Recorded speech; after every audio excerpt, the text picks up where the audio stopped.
அனைவருக்கும் வணக்கம். இன்றைய ஆரோக்கிய தலைப்பில் நாம் என்ன தெரிஞ்சுக்க போகிறோம் அப்படின்னா, வெள்ளரிக்காயினுடைய நன்மைகளை பற்றி தாங்க தெரிஞ்சுக்க போகிறோம். வெள்ளரிக்காய் அப்படின்னாலே எல்லாருக்கும் தெரியும், வெயில் காலங்களில் அதிகமாக கிடைக்கக்கூடிய ஒரு காய். இதில் நீர்ச்சத்து அதிகமாக இருக்கும். ஸோ வெள்ளரிக்காயில் நீர் அதிகமாகவும் இருக்கும், கலோரி அதே மாதிரி கம்மியாக இருக்கும். ஸோ இதனால் உடல் எடையை குறைக்கணும் விரும்பக்கூடியவங்களாம் அவங்களுடைய ட டயட் ஃபுட் லிஸ்ட்டில் பார்த்திங்கன்னா ஃபஸ்ட்டு வந்து வெள்ளரிக்காயை தான் வச்சுருப்பாங்க. ஸோ இது வந்து ஒரு சரியான உணவாக இருக்கும் அப்படின்றது எல்லாருடைய நம்பிக்கையும்.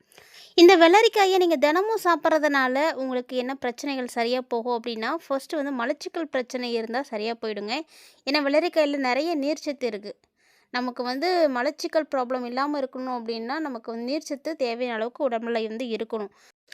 அது வந்து வெள்ளரிக்காயில் நிறைய கிடைக்கிறதுனால நம்ம டெய்லி எடுத்துக்கும் பொழுது மலச்சிக்கல் ப்ராப்ளம் கண்டிப்பாக ஏற்படாது. அதே போல் வெள்ளரிக்காயில் இன்சுலின் சுரப்பதற்கும் கணையத்தில் இருக்கக்கூடிய அணுக்களுக்கு தேவையான ஹார்மோன்களில் ஒன்று வெள்ளரிக்காயில் வந்து இருக்குங்க.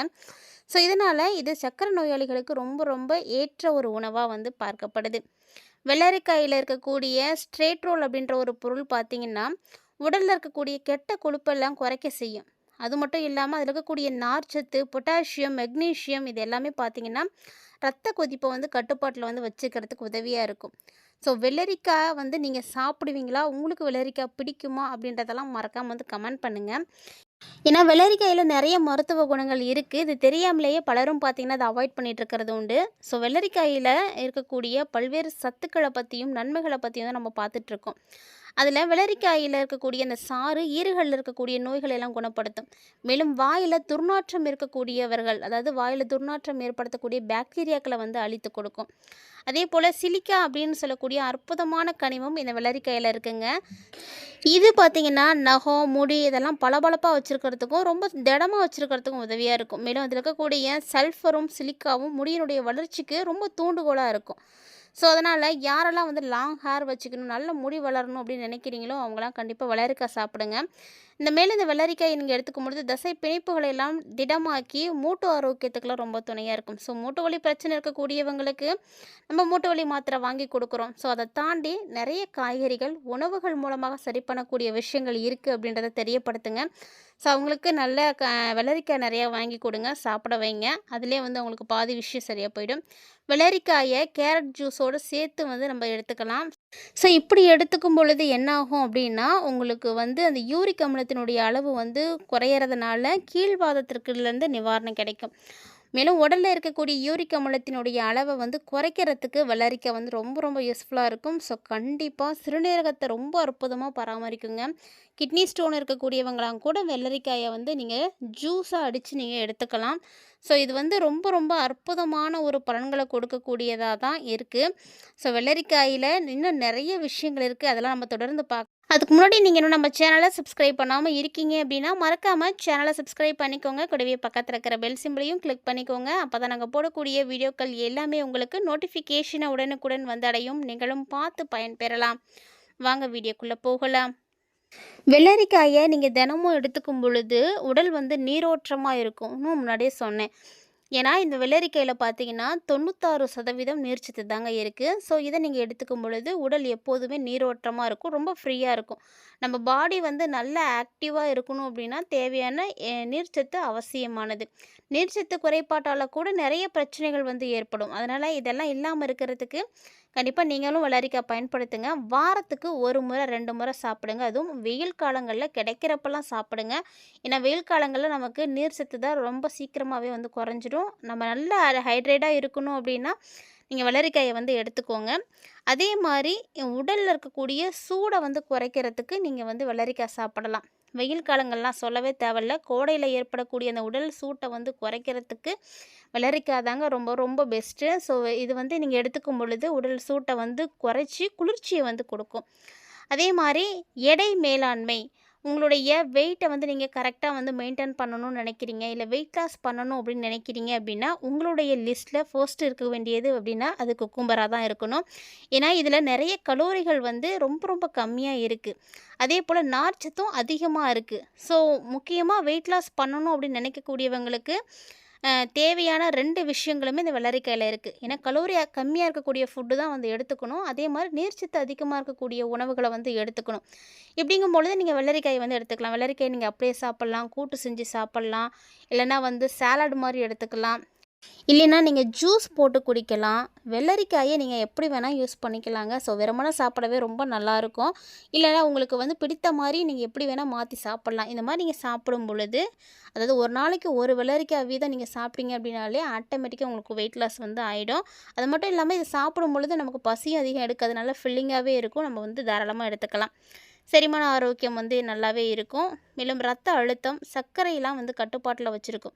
ஏன்னா இதற்கெல்லாம் ரொம்ப முக்கியமானது வந்து பொட்டாசியம் தான். அந்த பொட்டாசியமும் மெக்னீஷியமும் இதில் தாராளமாக வந்து கிடைக்கிது. அப்படிங்கும் பொழுது ரத்தத்தில் சர்க்கரை அளவெல்லாம் ரொம்ப வந்து ஈஸியாக வந்து கண்ட்ரோல் பண்ணிடலாம். அதுக்கு காரணம் இந்த வெள்ளரிக்காய் தாங்க. ஸோ வெள்ளரிக்காயை நீங்கள் வாங்கி சாப்பிட்றது தினசரி கூட சாப்பிட்லாம் சர்க்கரை வியாதி இருக்கக்கூடியவங்க. ஸோ ரொம்ப சீக்கிரமாகவே சர்க்கரையெல்லாம் கண்ட்ரோல் பண்ணிக்கலாம். அதே போல் சரும ஆரோக்கியத்திற்கு ரொம்ப முக்கியமானது அப்படின்னா வெள்ளரிக்காய் தான். ஏன்னா சருமத்தை வந்து ரொம்ப ட்ரையாலாம் ஆகிடும் வெயில் காலங்களில். ஸோ இந்த மாதிரி சமயத்தில் புத்துணர்ச்சி ஊட்டி பளபளப்பை வந்து கொடுக்கும். அதே மாதிரி முகப்பொரு நம்மளுடைய முகத்தில் ஏற்படுது அப்படின்னா கூட அதையும் வந்து தடுக்கக்கூடிய வல்லமை இந்த வெள்ளரிக்காய்க்கு இருக்குது. ஸோ மேலும் பார்த்திங்கன்னா விட்டமின் கே அதிகமாக அந்த வெள்ளரிக்காயில் இருக்கிறதுனால எலும்புகளை எல்லாம் பலப்படுத்தி கொடுக்கும். ஸோ மூட்டு வலி பிரச்சனை இருக்கக்கூடியவங்க, அங்கங்கே எலும்பு வலிக்குது அப்படின்னு சொல்லக்கூடியவங்க எல்லாருமே வந்து கண்டிப்பாக வந்து வெள்ளரிக்காய் வந்து எடுத்துக்கோங்க. நல்ல ஒரு ஆக்சிஜனேட்டிங்க, ஆன்டி ஆக்சிடென்ட் அதிகமாக இருக்கிறதுனால ஃப்ரீ ரேடிக்கல் சேதத்துலேருந்து நிறைய செல்களை வந்து பாதுகாக்குது. ஸோ நம்முடைய உடலே பார்த்திங்கன்னா செல்லால் ஆனது தான். அந்த செல்கள் எல்லாமே வந்து ரொம்ப ஆக்டிவாக இருக்கணும், புத்துணர்ச்சியோடு இருக்கணும். அப்போ தான் நம்மளும் பார்க்கறதுக்கு ரொம்ப ஆக்டிவாக இருப்போம். இதெல்லாம் எப்போ நடக்கும் அப்படின்னா நாமளும் அதுக்குரிய உணவுகளை எடுத்துக்கும் பொழுது தாங்க. சரியான உணவுகளை எடுத்துக்கணும். மேலும் புற்றுநோயை எதிர்த்து போராடக்கூடிய சக்தி இதில் அதிகமாகவே இருக்குங்க. ஏன்னா கியூபிர் பிடாசன்கள் அப்படின்னு சொல்லக்கூடிய புற்றுநோய் செல்களினுடைய வளர்ச்சியை வந்து தடுக்கிறதுக்கு வெள்ளரிக்காய் வந்து ரொம்ப ரொம்ப யூஸ்ஃபுல்லாக இருக்குது. ஸோ வெள்ளரிக்காயை நம்ம எப்படி வேணாலும் சாப்பிட்லாம். ஸோ முன்னாடி சொல்லிட்டேன், நீங்கள் வெள்ளரிக்காவை உங்களுடைய விருப்பம் போல் சாப்பிடுங்க. ஸோ வெள்ளரிக்காயை நீங்கள் கண்டிப்பாக நான் எடுத்துக்கிறது ரொம்ப நல்லது. இந்த வெள்ளரிக்காயை எடுத்துக்கிறதுனால சளி பிரச்சனைகள் இருந்தால் கூட வந்து சரியாக போயிடுங்க. ஒரு சிலர் பார்த்திங்கன்னா வெள்ளரிக்காய் சாப்பிட்டா வந்து சளி பிடிக்கும் அப்படிலாம் நினச்சிட்ருக்காங்க. ஸோ அதெல்லாம் கிடையாது. வெள்ளரிக்காய் வந்து எடுத்துக்கும் பொழுது சளி பிரச்சனைகள் இருந்தாலும் அது கண்டிப்பாக சரியாக போயிடும். அதே போல் தாங்க கண்களுக்கு ரொம்ப இதமாக இருக்கும். சோர்வடைந்து இருக்கக்கூடிய கண்களுக்கு வெள்ளரிக்காய் வந்து ஒரு இயற்கையான தீர்வு அப்படின்னு சொல்லுவாங்க. இந்த மூடிய கண்ணோட இமை மேலே வந்து ரவுண்டாக வெள்ளரிக்காயை கட் பண்ணி அந்த துண்டுகளை 10லேருந்து ஒரு 15 நிமிஷம் நம்ம வச்சுருந்தோம் அப்படின்னா அது கண்ணுக்கு வந்து நல்ல ஒரு ரிலாக்ஸேஷனாக இருக்கும், நல்ல ஓய்வு கொடுக்கும். கண்ணில் எதுவும் வீக்கம் இருக்குது, வலி இருக்குது, எரிச்சல் இருக்குது அப்படின்னா அது எல்லாத்தையுமே வந்து சரி பண்ணி கொடுக்கும். மறக்காமல் அதையும் வந்து ட்ரை பண்ணுங்கள். ஸோ மேலும் பார்த்தீங்கன்னா இந்த வெள்ளரிக்காயை நீங்கள் எடுத்துக்கிறதுனால பக்க விளைவுகள் எதுவும் ஏற்படுமோ அப்படின்ற மாதிரி ஒரு சிலர் வந்து யோசிக்கிறது உண்டு. ஸோ வெள்ளரிக்காயை வந்து அதிகமாக யார் சாப்பிடக்கூடாது அப்படின்னா சிறுநீரக பிரச்சனை இருக்கக்கூடியவங்க, ஏற்கனவே எனக்கு சிறுநீரக பிரச்சனை இருக்குது அப்படின்றவங்க அதிகமாக எடுத்துக்காதீங்க. ஏன்னா அவங்களுக்கு உடலில் நீர் வந்து உட்கொள்ளலை வந்து பொட்டாசியத்தையும் வந்து அதிகமாக்கி கொடுத்துடும். ஸோ அது வந்து அவங்களுக்கு ஏதாவது பிரச்சனை ஏற்படுத்திடலாம். அதனால் நீங்கள் அதிகமாக எடுத்துக்க வேண்டாம். அதே மாதிரி ஒவ்வாமை இருக்கக்கூடியவர்கள், படை நோய், வீக்கம், சுவாசிக்கிறதுல சிரமம் இருக்கக்கூடியவங்கலாம் இந்த வெள்ளரிக்காயை வந்து எடுத்துக்க வேண்டாம். மற்றபடி எல்லாருமே வந்து வெள்ளரிக்காயை வந்து எடுத்துக்கலாங்க. ரொம்ப நல்ல ஒரு சத்துக்கள் நிறைந்த ஒரு பொருள் அப்படின்னு தான் சொல்லணும். வெள்ளரிக்காயை நீங்கள் எடுத்துக்கும் பொழுது நிறைய உடல் ரீதியான பிரச்சனைகள் வந்து சரியாக போகும். வெள்ளரிக்காயில் நீர்ச்சத்து அதிகமாக இருக்குது. காய்களில் நீர்ச்சத்து அதிகமாக இருக்கக்கூடிய காய், அதுவும் கோடை காலத்துக்கு ஏற்ற ஒரு காய் அப்படின்னு இந்த காயை தான் வந்து சொல்லுவாங்க. ஸோ உடல் ஆரோக்கியத்திற்கு மட்டும் கிடையாதுங்க, நம்முடைய சரும ஆரோக்கியத்திற்கும் ரொம்ப ரொம்ப முக்கியமானது வெள்ளரிக்காய் தான். இந்த வெள்ளரிக்காய் பார்த்திங்கன்னா சுண்டக்காய் குடும்பத்தை சேர்ந்தது. ஸோ இது எளிதாக வந்து கிடைக்கக்கூடிய காய்கறியும் கூட தான். ஆனால் வெள்ளரிக்காயை வந்து அதிகமாக வந்து யாரும் பயன்படுத்துறது கிடையாது. வெள்ளரிக்காயில் பார்த்திங்கன்னா vitamin A, vitamin B, vitamin C, vitamin K, manganese, copper, potassium, magnesium இப்படின்னு நிறைய அத்தியாவசிய சத்துக்கள் இருக்குது. இந்த வெள்ளரிக்காயினுடைய ஆரோக்கிய நன்மைகள் அப்படின்னு எடுத்து பார்த்திங்கன்னா இதய நோய் அபாயத்திலேருந்து குறைச்சி கொடுக்குங்க. அது மட்டும் இல்லாமல் நம்முடைய உடலில் இருக்கக்கூடிய நச்சுத்தன்மையெல்லாம் வெளியேற்றி கொடுக்கும், கண்ணை பராமரிக்கும், ரத்தத்தை சுத்தம் செய்யும். மேலும் பார்த்திங்கன்னா அழகு தயாரிப்பில் அதிகமாக பயன்படக்கூடியது இந்த வெள்ளரிக்காய் தாங்க. வெள்ளரிக்காயை மசித்து கூழாக்கி ஃபேஸ் பேக்காக கூட இப்போலாம் நீங்கள் யூஸ் பண்ணலாம். இது வந்து சருமத்துக்கு வந்து ரொம்ப புத்துணர்ச்சி வந்து கொடுக்கும். முகம், கண், கழுத்து அப்படின்னு எல்லா இடத்துலையும் நீங்கள் இதை தடவுறீங்க அப்படின்னா ரொம்ப வந்து குளிர்ச்சியாக இருக்கும். அது மட்டும் இல்லாமல் சருமத்துக்கு இதெல்லாம் ஒரு சிறந்த டேனிக் அப்படின்னு கூட சொல்லலாம். ஸோ ரொம்ப சிறப்பான ஒன்று. நீங்களும் வந்து பயன்படுத்தி பாருங்கள். இந்த பதிவில் வெள்ளரிக்காயில் இருக்கக்கூடிய நிறைய சத்துக்களை பற்றியும் எப்படி நமக்கு பயன்படுது அப்படின்றதையும் தெளிவாக பார்த்துருப்பீங்கன்னு நினைக்கிறேன். வீடியோ பிடிச்சிருந்தா லைக் பண்ணி ஷேர் பண்ணுங்கள். மறக்காமல் கமெண்ட் பண்ணுங்கள். மீண்டும் மற்றும் ஒரு சுவாரஸ்யமான ஆரோக்கிய தலைப்பில் சந்திக்கலாம்.